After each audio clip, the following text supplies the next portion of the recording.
In this video, we're going to go over the history of the Sega Master System and how it helped build the foundation for today's current gaming industry. Sega challenges you with the ultimate video game, the Sega Master System. The system comes with power-based two-control pads, light-based... You can add to the excitement with sports pads, control sticks, and the first video games ever in 3D. Sega's the one. When Nintendo launched its Famicom in Japan on July 15, 1983, they weren't alone in trying to capture the Japanese market. On that exact same day, Sega released their first home gaming console, the SG-1000.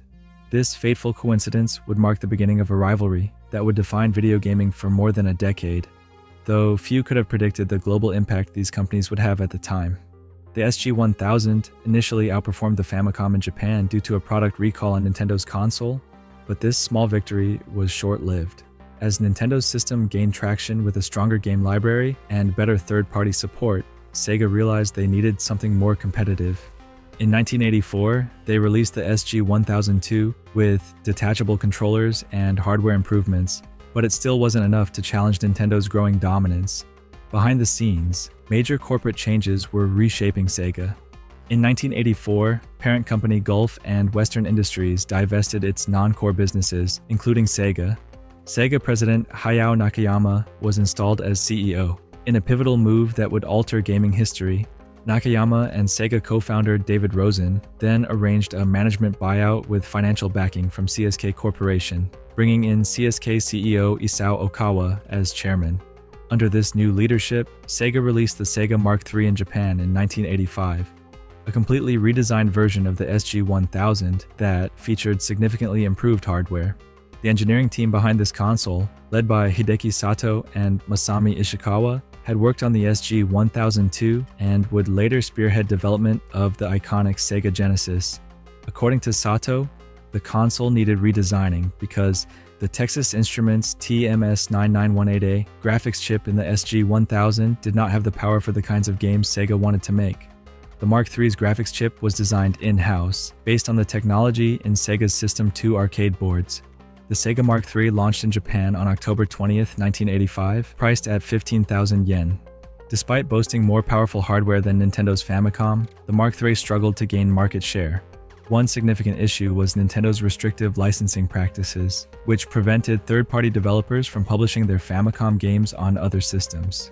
While Sega developed its own titles and licensed ports from other developers, these efforts didn't translate into commercial success in Japan. By 1986, Sega was looking to international markets, particularly North America, to establish its home console business. Sega of America was founded that year to manage the company's consumer products in North America. Bruce Lowry, formerly Nintendo of America's Vice President of Sales, was hired to lead this division. Lowry chose the name Sega of America because he had worked for Nintendo of America and liked the combination of words. His first major task was repackaging the Mark III for Western release. This rebranding effort yielded the Master System, a name reportedly chosen by Sega of America employees throwing darts at a whiteboard of potential names. The planned release of a cheaper base system model also influenced this decision. When Chairman Isao Okawa questioned the name, he was told it referenced the competitive nature of both the video game industry and martial arts, where only one competitor could be the master. The Master System was redesigned with Western tastes in mind, featuring a futuristic angular case with sharp edges. The North American packaging was deliberately white to differentiate it from Nintendo's black NES boxes, with a white grid design inspired by Apple computer products. This clear attempt to position Sega as a sleek, modern alternative to Nintendo would become a recurring theme in their marketing strategy. The Master System made its North American debut at the Summer CES in Chicago in June 1986. Initially sold in a package with a power-based console, a light gun, 2 controllers, and a pack-in multi-cart, the system launched in September 1986 at a price of $200, what would be approximately $570 now. This package included the games Hang On and Safari Hunt. The technical specifications of the Master System were impressive for the time. It featured an 8-bit Zilog Z80A CPU running at 3.58 MHz, 8 KB of ROM, 8 KB of RAM, and 16 KB of video RAM. The display resolution reached 256 by 192 pixels, with up to 32 simultaneous colors from a palette of 64. Sound was provided by the Texas Instruments SN76489 PSG chip, offering 3 square wave channels and 1 noise channel. Japanese models also included the Yamaha YM2413FM sound chip for enhanced audio capabilities. The Master System's controller was rectangular with a D-pad and 2 buttons. It lacked a dedicated pause button, which was instead located on the console itself. Unlike the NES, which featured front-loading cartridges, the Master System had a top-loading cartridge slot. Additionally, it included a slot for Sega cards, which were credit card-sized game formats that could store up to 32 kilobytes of data, but these were less popular than cartridges. Both companies planned to spend $15 million in late 1986 to market their consoles, with Sega hoping to sell between 400,000 and 750,000 systems that year. By the end of 1986, at least 125,000 Master System consoles had been sold in North America, more than the Atari 7800's 100,000, but far less than Nintendo's 1.1 million. Some sources indicate that more than 250,000 Master System consoles were sold by Christmas 1986. In their marketing, Sega emphasized the Master System as the first console where the graphics on the box are actually matched by the graphics of the game, and pushed the arcade experience as a key selling point. Despite these efforts, by 1987, Sega was struggling in the US market. In a surprising move, Sega sold the US distribution rights for the Master System to toy company Tonka, which had no experience with electronic entertainment systems. Sega's rationale was to leverage Tonka's knowledge of the American toy market, since Nintendo had successfully marketed the NES as a toy. The announcement came shortly after the 1987 Summer CES. This decision proved problematic. Tonka blocked localization of several popular Japanese games and, during an EEPROM shortage in 1988, was reluctant to purchase the components needed for game cartridge manufacturing. Tonka's financial situation had deteriorated after taking massive loans to purchase Kenner toys in 1987, followed by poor holiday season sales and financial losses. Meanwhile, in Japan, the Mark III was rebranded as the Master System on October 18, 1987, selling for 16,800 yen. However, it still failed to gain significant market share against Nintendo. According to Sato, Sega was only able to attain 10% of the Japanese console market during this period. The European market, however, told a different story. The Master System launched in Europe in August 1987, distributed by Mastertronic in the United Kingdom and Areolasoft in West Germany, and it thrived in Europe, particularly in the United Kingdom, where it was outselling the NES during the late 1980s. By 1990, the Master System had become the best-selling console in Europe. Virgin Mastertronic sold 150,000 Master Systems in the United Kingdom in 1990, compared to 60,000 Mega Drives and Nintendo's 80,000 consoles in the same period. Across all of Europe that year, Sega sold a combined 918,000 consoles, significantly outpacing Nintendo's 655,000. The release of the Master System in Brazil marked another pivotal chapter in Sega's global strategy. Distributed by Tectoy, a Brazilian toy company startup focused on electronic toys, the console launched in September 1989 and quickly established a foothold in this emerging market. Tectoy had initially approached Sega about distributing their products, and despite hesitation, Sega eventually gave Tectoy liberty to manage their products in Brazil. Their success distributing Sega's laser tag gun based on the anime Zillion gave Sega the confidence to entrust Tectoy with the Master System. By the end of 1990, the installed base in Brazil had grown to approximately 280,000 units. Tectoy employed innovative marketing strategies that fostered a vibrant gaming community. They introduced a telephone service offering game tips, created a Master System club for enthusiasts, and presented the program Master Tips during commercial breaks of the television show Sessão Aventura on Rede Globo, Brazil's largest television network. Nintendo didn't officially arrive in Brazil until 1993, giving Sega a 4-year head start in establishing market dominance. Even when Nintendo entered the market, they struggled to compete against unofficial NES clones that already dominated the Brazilian marketplace. In this unique environment, Tectoy claimed an impressive 80% of the Brazilian video game market. While finding success, Sega recognized the limitations of the 8-bit era and began planning for the future. Sega's console R&D team, led by Ishikawa and supervised by Sato, had begun work on a successor to the Master System almost immediately after its launch. This forward-thinking approach would eventually lead to the development of the 16-bit Mega Drive. known as the Genesis in North America, which launched in Japan on August 31st, October 29th, 1988.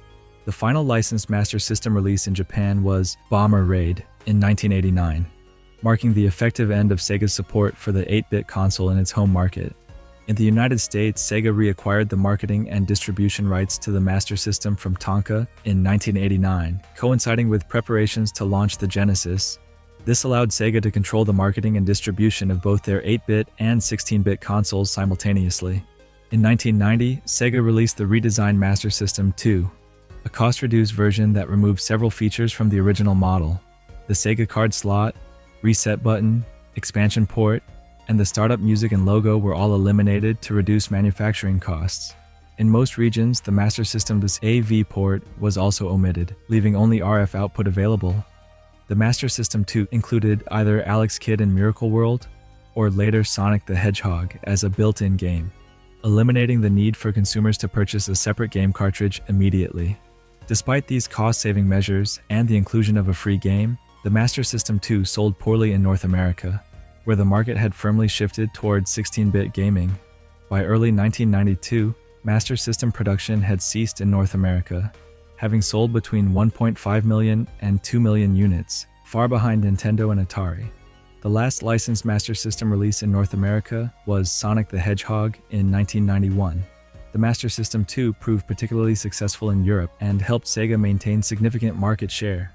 Game releases continued well into the 1990s, with titles like Mercs and Sonic the Hedgehog 2 and Streets of Rage 2, keeping the platform viable even as the industry focus shifted to 16-bit consoles. This extended European support allowed the Master System to enjoy a remarkably long commercial lifespan in the region. The peripheral ecosystem surrounding the Master System also contributed significantly to its appeal and capabilities. The Light Phaser, a light gun peripheral modeled after the Zillion gun from the Japanese anime series of the same name, was heavier than Nintendo's Zapper and considered by many players to have a more responsive trigger and more accurate targeting. The Light Phaser was compatible with 13 games and was released exclusively in Western markets. One of the most innovative peripherals was the SegaScope 3D glasses, which enabled stereoscopic 3D effects in compatible games. The glasses used an active shutter 3D system to create the stereoscopic effect, alternating between the left and right lenses being opaque in synchronization with alternating images on the television screen. The glasses connected to the Sega card slot, making them incompatible with the Master System 2 due to its lack of this port. 8 games were designed to work with the 3D glasses, including Space Harrier 3D, Zaxxon 3D, and Missile Defense 3D, which also required the Light Phaser. Other peripherals included the Sega Control Stick, an arcade-style joystick, the Sega Sports Pad, a trackball controller, and the Rapid Fire Unit, an adapter that allowed for auto-fire by holding down one of 2 buttons. The handle controller, a combination steering wheel, and flight stick, was released in 1989, providing specialized control options for racing and flight simulation games. The Master System's game library, while smaller than that of the NES, featured several notable titles that have become classics. The library size varied significantly by region. North America received just over 100 games, while Europe enjoyed over 300 licensed games, including 8-bit ports of Genesis games and PAL-exclusive releases. The original North American release of the Master System came bundled with a cartridge containing both Hang-On and Safari Hunt. Some Master System consoles included Snail Maze as a hidden game built into the console's BIOS, accessible by starting the system without a game cartridge inserted and holding up and buttons 1 and 2 simultaneously. Later models included either Alex Kidd in Miracle World or Sonic the Hedgehog as built-in games. Phantasy Star stands out as perhaps the most significant RPG on the system. Released in 1987, it featured battery backup save game support, pseudo 3D dungeons, and a science fiction setting that distinguished it from the fantasy-focused RPGs on competing platforms. The game became a successful franchise for Sega, eventually spanning multiple sequels across various Sega platforms. Alex Kidd in Miracle World, released in 1986, starred Sega's mascot character prior to Sonic the Hedgehog. The game featured platforming gameplay with light RPG elements, including the ability to purchase items using currency collected in-game. Other notable Alex Kidd titles on the system included Alex Kidd in Shinobi World, which combined elements of the Alex Kidd and Shinobi franchises. Wonder Boy 3: The Dragon's Trap received critical acclaim for its blend of platform gameplay with RPG elements. The game featured a transformation mechanic that allowed the protagonist to change into different forms with unique abilities, enabling exploration of previously inaccessible areas. This progression system predated many of the mechanics that would later become staples of the Metroidvania genre. The Game Gear, Sega's handheld console released in 1990, shared much of its architecture with the Master System. Developed under the name Project Mercury, the Game Gear was designed based on the Master System's hardware, featuring similar technical specifications but with a color LCD screen and more portable form factor. Due to these hardware similarities, many Game Gear titles were conversions or ports of Master System games. Master System games weren't directly compatible with the Game Gear, but could be played using the Master Gear Converter accessory. The close relationship between the Master System and Game Gear proved particularly beneficial in Brazil, where Tectoy ported numerous Game Gear titles to the Master System due to the latter's greater popularity in the region. This practice extended the life of the Master System library in Brazil and provided players with access to games that might otherwise have remained exclusive to Sega's handheld system. Another hardware compatibility feature was the Power Base Converter, known as the Mega Adapter in Japan and the Master System Converter in Europe, which allowed Master System cartridges to be played on the Mega Drive Shotgun Genesis. The somewhat large device plugged into the Mega Drive's cartridge slot, covering the entire circular top of the system. Master System cartridges and cards could then be inserted into the device and played on the Mega Drive using Mega Drive controllers. The Master System's legacy extends far beyond its official production run in mainstream markets. Even after Sega shifted focus to the Mega Drive Genesis and later consoles, the Master System continued to evolve through various channels. Brazil stands as the most remarkable example of the system's extraordinary longevity. While the console was discontinued in North America by 1992 and gradually phased out in Europe during the mid-1990s, Tectoy continued manufacturing and supporting the Master System in Brazil. In the post-Genesis era, Tectoy introduced several new variants of the Master System to keep the platform relevant in the Brazilian market. The Master System 3 Compact, released in the mid-1990s, maintained compatibility with the original Master System cartridge library while adopting a more streamlined design. The Master System Super Compact took portability further with wireless functionality through an RF transmitter. Perhaps most notably, the Master System Girl was introduced in 1994, featuring a bright pink plastic casing specifically targeted at female gamers, a pioneering attempt at broadening the demographic appeal of console gaming in an era when marketing predominantly targeted male players. Tectoy's commitment to the Master System extended beyond hardware variations. Throughout the 1990s and into the 2000s, they continued releasing new games for the system, long after official support had ended in other territories. This included ports of Street Fighter II Champion Edition and Dynamite Headdy from the Genesis Mega Drive library. The company developed entirely original games for the Master System, including Férias Frustradas do Pica-Pau, created after discovering that Woody Woodpecker was the most popular cartoon on Brazilian television. In total, Tectoy developed at least 20 exclusive titles for the Master System in Brazil, establishing a unique regional library that exists nowhere else in the world. By 2006, Tectoy released the Master System 3 Collection, which contained 120 built-in games, eliminating the need for cartridges entirely. A 2012 report in Brazilian publication UOL indicated that Tectoy's re-releases of the Master System and Mega Drive collectively sold around 150,000 units per year in Brazil. By 2016, Tectoy reported they had sold an astounding 8 million units of Master System branded systems in Brazil alone.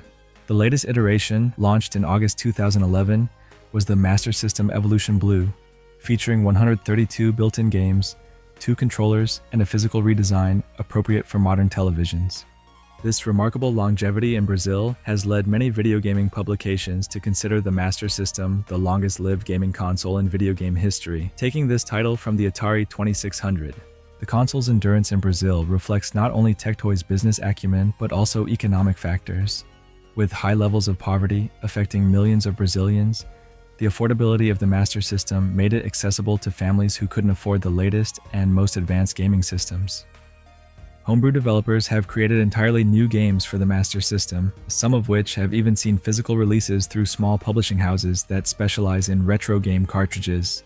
Titles like Astro Force, Bruce Lee, and Galactic Revenge demonstrate the continued creative interest in the platform. Some of these games push the technical boundaries of the system in ways that weren't explored during its commercial lifespan, showcasing graphical effects and gameplay mechanics that original developers might not have attempted. Emulation has made the Master System library accessible to a new generation of players.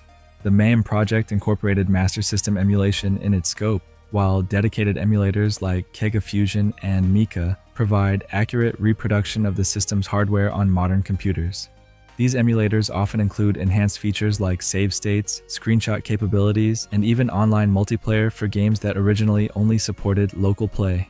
In 2005, Sega reached an agreement with the company At Games to release emulated Master System software in Taiwan, Hong Kong, and China, bringing official support to markets where the original hardware had limited presence.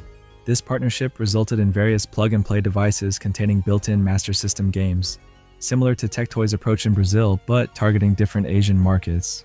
The speedrunning community maintains active leaderboards for Master System games through platforms like speedrun.com, where players can submit their attempts and compare strategies.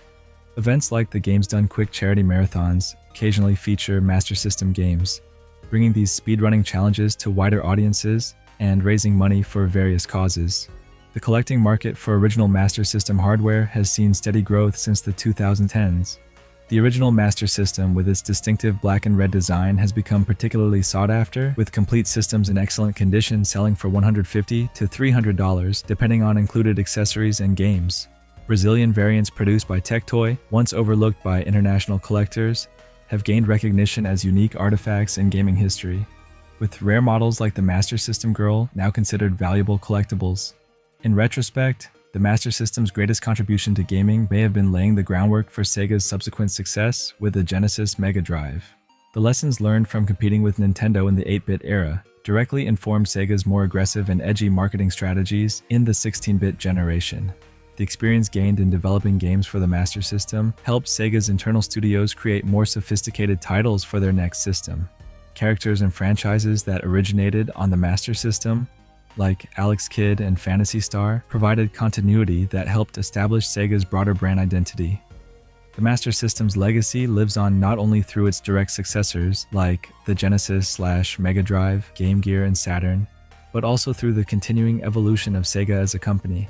Though Sega eventually exited the hardware business in 2001 to focus on software development, the technical innovations, game design principles, and business strategies pioneered during the Master System era continued to influence gaming today, making it an essential chapter in the industry's ongoing story. Thanks for joining me on this trip through the history of this legendary console. If there's any interesting gaming phenomenon you'd like me to cover, let me know in the comments below. And don't forget to subscribe and hit that notification button so you don't miss more videos like this one. See you next time.